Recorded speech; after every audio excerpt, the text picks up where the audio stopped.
What's up, party people? What do I think about actors signing books? So, I am someone, my name is Tarkus Jude Mossberg. I'm on Facebook, that's my profile. Jude's Junk is my Facebook shop page on Facebook, and I have a YouTube channel and whatnot, and TikTok, Jude's Junk. And so, it's an interesting question because maybe I've evolved on that issue over the last few years, but what do I think of actors signing books?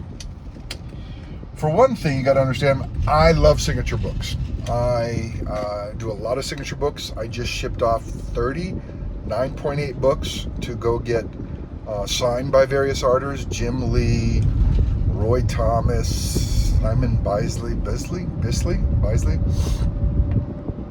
and then Jim Lee's whole crew, and I'm waiting for a whole bunch to come back. So I love buying 9/8, going through, picking out the ones, and then sending them to get signed by certain artists. Certain artists that increase the value of the book. If they don't increase the value of the book, then I'm not really interested. So I'm looking at 80s stuff, people that are either passed away or they were big in the 80s and 90s but still alive: Rob Liefeld, Jim Lee, Todd McFarlane, Frank Miller, and Chris Claremont. Those guys are still alive. Sorry, I'm making a little turn here. So I have Iron Man 55 signed by Josh Brolin. I also had it signed by Jim Starlin. So I had it signed by Jim Starlin first. Then I had it signed by Josh Brolin. And it was like a $450, $480 to get it signed by Josh Brolin.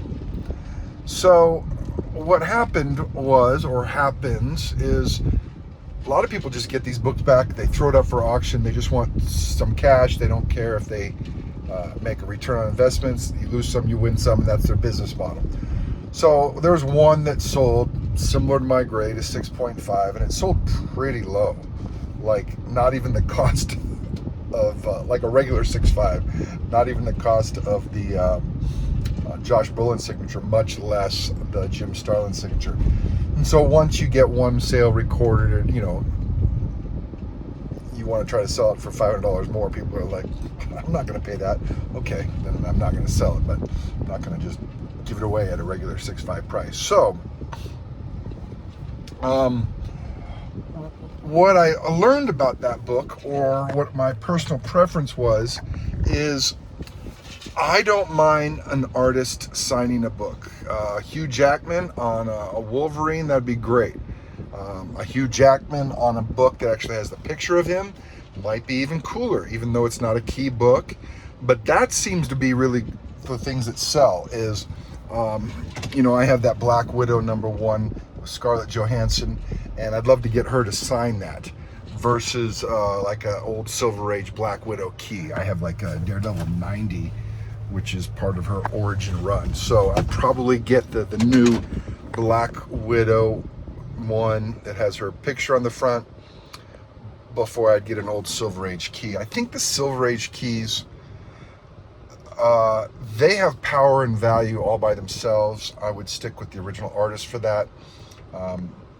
Although sometimes, I might get Hugh Jackman to sign a giant size X-Men 1, depending on the situation. If it was like a cover that was loose, and we're talking about a 1.0, 2.0 grade, slap a Hugh Jackman on there. The benefit about signature series is that you can slide in old books pre-75, valuable books over 400, and magazine-sized books, and you can get the cheaper pressing fees, and they don't charge you an upcharge since it's older, more expensive, or magazine.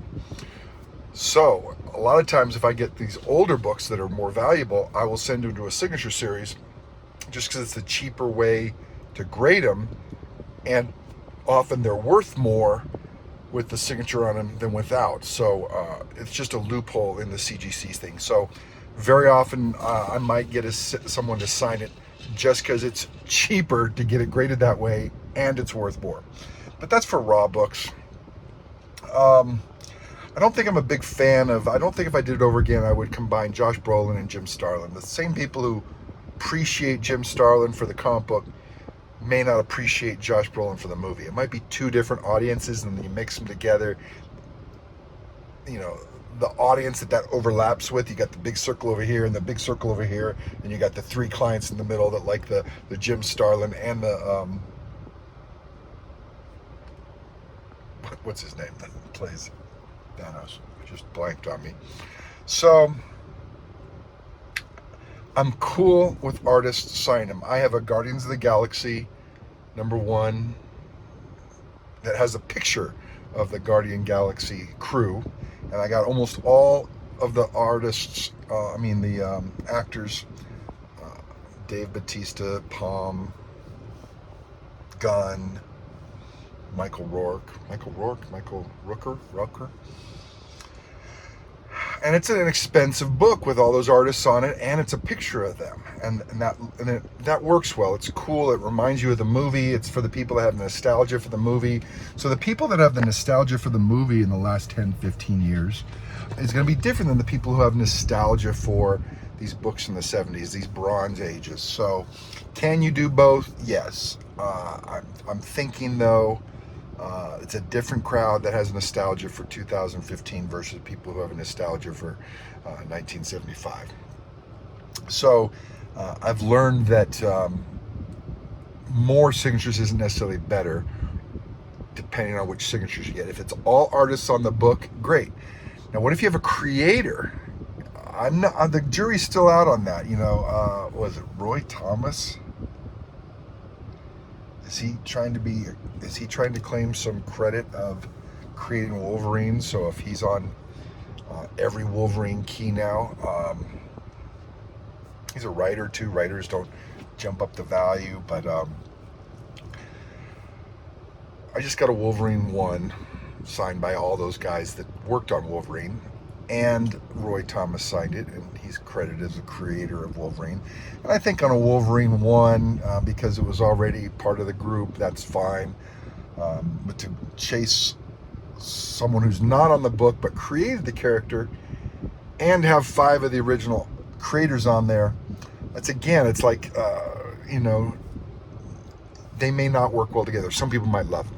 This is just my personal view on getting actors to sign it, and the distinction between maybe not getting an actor and the artist to sign at the same time. In some cases, it might work well. They might be. Some cases, the names are so obscure, like on Wolverine 1, Tom. People don't know who that is, and then who is that lady, Oliver? People don't really know who that is. Glennis, Olivia Glennis, something like that. And so, cover artists usually command a better premium than the writers, unless it's Neil Gaiman writing Sandman, although he's ran into some problems. You get an Alan Moore signature, boom! It adds $2,000. Forget about a Stan Lee adding $300 or $400 bump. You get an Alan Moore signature on an Alan Moore key, and it's a 9/8. You're talking a $2,000 bump. I just saw one the other day. I'm trying to remember which book it was, and someone got it JSA'd because it had Alan Moore's signature. Great writer, and but for the most part, cover artists win. Stan Lee is the exception to the creator rule. Anytime you go back into Silver Age, you can get any signatures on Silver Age artists, creators, people just affiliated with Marvel in general, like Stan Lee. They will raise the value of the book. These people have passed away. They had significant contributions. Everybody knows their name. When you get into, the 90s and forward,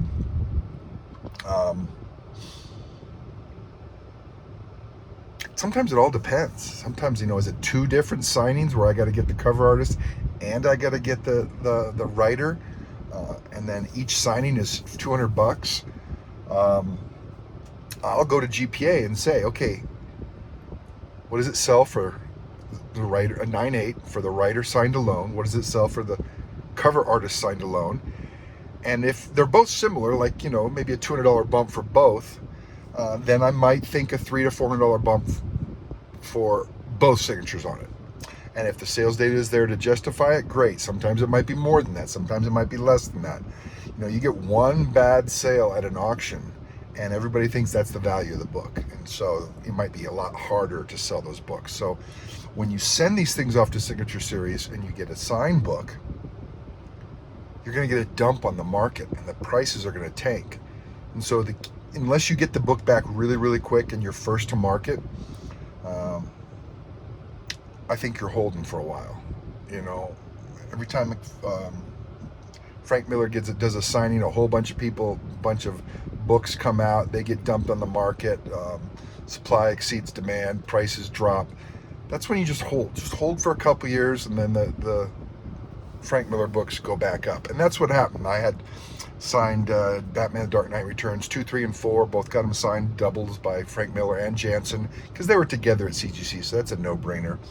And they both worked on the books, so I had them both sign it, and those books tanked in value right after the auction, after the signing, because they both go down. But 2 years later, boom, like doubled in value. So actors, though, I guess it could be if you love that actor. So that actor doesn't necessarily have to be a good guy. It could be a bad guy, like the guy who did Thanos. Why didn't I just blank his name? So I'm okay with actors. You got to understand, most of the time, those big name actors, Hugh Jackman, you're talking $400 to $500. Mr. T was at Dallas convention. There was going to be a third party submitting, and it was like $400 for the signature and then the fees for grading on top of that.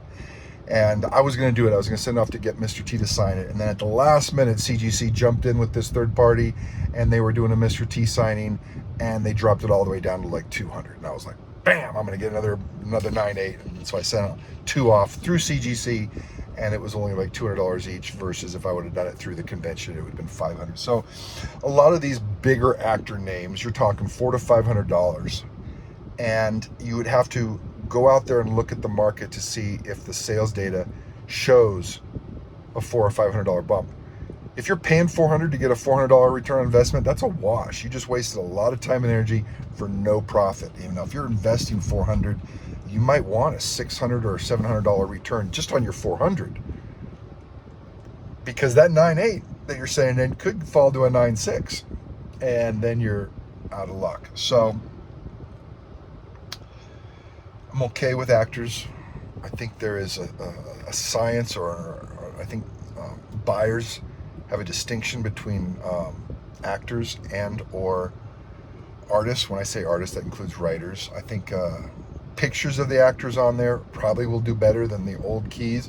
Although if you've got an old Giant Size X-Men 1 and it's signed by Hugh Jackman, it's probably going to do well.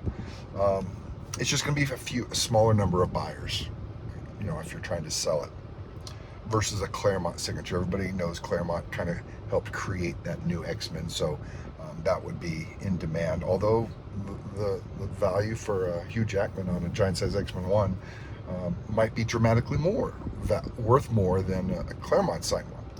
Anyways, just a few thoughts, because everyone likes to talk about signature series. People like to talk about whether actors should sign your books, and I thought I would do a video to kind of clarify and get my views on it, even though I've done something like this in the past. Happy hunting, guys.